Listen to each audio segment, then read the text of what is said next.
Well, hello and welcome, and thank you for joining me once again as we continue our daily devotionals. And today we're going to begin a new book. As I said last week, I was contemplating going through the book of Proverbs, and so I have bit the bullet. And I don't want to sound reluctant, but one of the things that's so challenging about Proverbs is that there's not a clear theological theme or even a storyline that you can kind of follow, but rather it's little bits and pieces of information, really a bunch of what we call pithy and wise sayings that help us to guide our life day to day. But before we get deeper into the book, I want to just give a little introductory information because it's important, I think, to understand the context in which the things are taking place or being stated so that we understand how to relate them more effectively to our lives. A lot of false doctrine or misunderstood doctrine comes as a result of people not taking the time or having the opportunity to really discover what the storyline behind it is, what the context is, and how do we know whether we can rely upon these things as being truly biblical? All of these things are essential, and so that's why it's important, I think, to begin by talking about who wrote the book, when did they write it, why did they write it, and so forth and so on. So the book of Proverbs was originally composed, at least parts of it, around 900 BC during the reign of King Solomon. If you remember, King Solomon was the son of King David. King David took the kind of the very weak and somewhat disorganized kingdom of Saul, who was the first king of Israel. And after actually a civil war at the death of Saul, Saul spent a deal of his time trying to kill David because he saw him as a threat to his throne and to his family's dynasty, which in fact did end with his death. And David eventually, after a 7-year civil war between the tribe of Judah and the northern tribes, which we refer to often as Israel, they basically came to a reconciliation, and David led the kingdom for another 33 years, a total of 40 years as king. He was militarily and basically geographically the most successful of the kings of Israel. His boundaries went all the way to the Euphrates River in the north, all the way down to the border of Egypt, and really placed the kingdom in a very powerful and strategic position. So that when Solomon became king and inherited what his father built, he was freed from a lot of the onus of warfare and conflict. He controlled the major trade routes that went from Mesopotamia, or the two rivers, Euphrates and Tigris River, to the south, to the north, and also to the markets that existed in Egypt at that time, and eventually became really the hegemonic leader. He essentially was a period empire building, if you will, for the kingdom of Israel. He became the wealthiest of the kings of Israel and Judah. He may have been one of the wealthiest kings, if not the wealthiest kings of his generation. And of course, there's a lot of things that are said about this golden age for the nation of Israel. They were really well organized, well structured, well armed. They had chariot cities all over the place, and they really there was no one who could threaten them. That's what it means to be hegemonic, that they controlled basically the political and the economic, and in some ways the military dynamics. Nobody would really challenge them. And so as a middleman, basically Israel is a land bridge between the lands up to the north, where today modern Turkey and Syria and Iraq, which were the area of the Arameans and the Hittites. He controlled all of that traffic going south, and of course all the things that were manufactured and created in Egypt and harvested would be transferred up as well. So as the middleman, he was able to buy cheap and sell high. And this all added to the enrichment of his kingdom, along with many taxes that he put upon conquered peoples. And it was really a rich time, a time of a tremendous wealth. In fact, part of the way that kings of that era showed their wealth was by multiplying the number of their wives.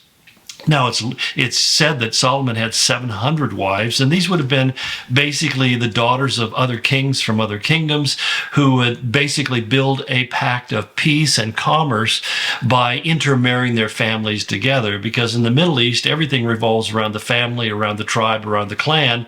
And so it's creating this this very big clan or family by intermarrying with Solomon. The most notable and most unusual was his marriage to the daughter of the Pharaoh, because the Pharaoh's daughters didn't marry anybody except another Pharaoh, so that a Pharaoh would marry his sister, and which may seem kind of icky to us, as it certainly is, but the idea was that you're keeping the power because he was a god, and only a god could be married to another family, a member who was part of the family of God.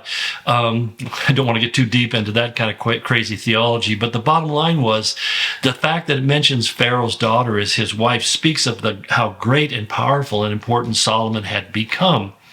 It's interesting. We're told that he is the author of these of the Proverbs. In chapter 25, in verse 1 of Proverbs, it says there are a whole other series from 25 on to about 30. It's a compilation of the men of Hezekiah, who came in about 700 a year, about 200 years after the time of Solomon. So there were these other proverbs that were around, and we're not positive that Solomon was the author of these, or if these had just been out there and needed to be compiled. Because one of the things we know about Solomon was he was quite a prolific writer. And also, he was very, very engaged in all sorts of interests and scientific pursuits and so forth. But one of the things I think is interesting, and is always a question about Solomon, is he had a great beginning. He did really well in the middle, but it's the end of his life where we find that he really begins to go astray. In fact, it says in the book of Kings that his many wives turned his hearts away from the Lord. And one of the things that's quite astounding is that Solomon would build temples to the gods that his wives worshipped, not on the Mount of Olives, but right next to it, what is referred to now as the Mount of Corruption. So if you're in Jerusalem and you're looking out towards the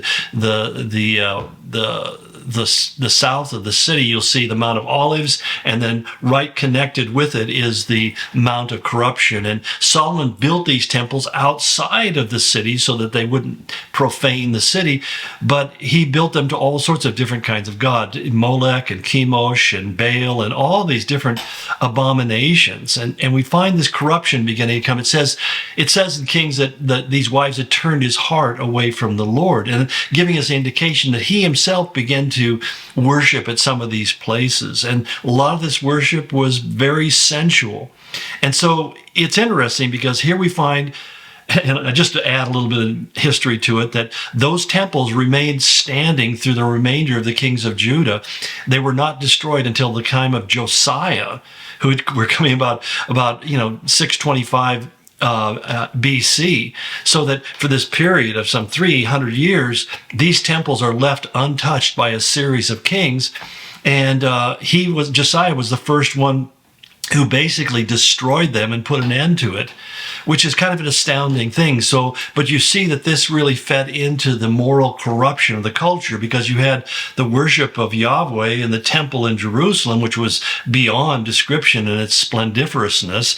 But you had these other smaller temples that allowed you to do things that were not allowed to be done in the worship of Yahweh. A lot of it, the sexual immorality, the offering of children in sacrifice, especially newborn infant boys. All of this stuff was going on at the same time that many kings were trying to keep the people worshiping the Lord. And it's interesting because we find that oftentimes in dealing with spiritual issues, people want to cut the weed down, but they don't want to necessarily root it out. It's something about clinging to that thing that became remarkable. But one of the most amazing things that we read that Solomon writes later on in his book Ecclesiastes, he makes a statement, "Better a poor and wise youth than an old and foolish king who will not be admonished." And I read that and I think Solomon wrote that. I don't know if he wrote it before his fall or after his fall, but the whole point is he's talking about himself. He was a wise youth who in his old age became a foolish king and would not allow anybody to correct him. In fact, he was very harsh in punishing those people who did correct him. So there's a whole lot to learn. I think as I get older, I think, well, there's a lot of things that aren't attractive to me anymore.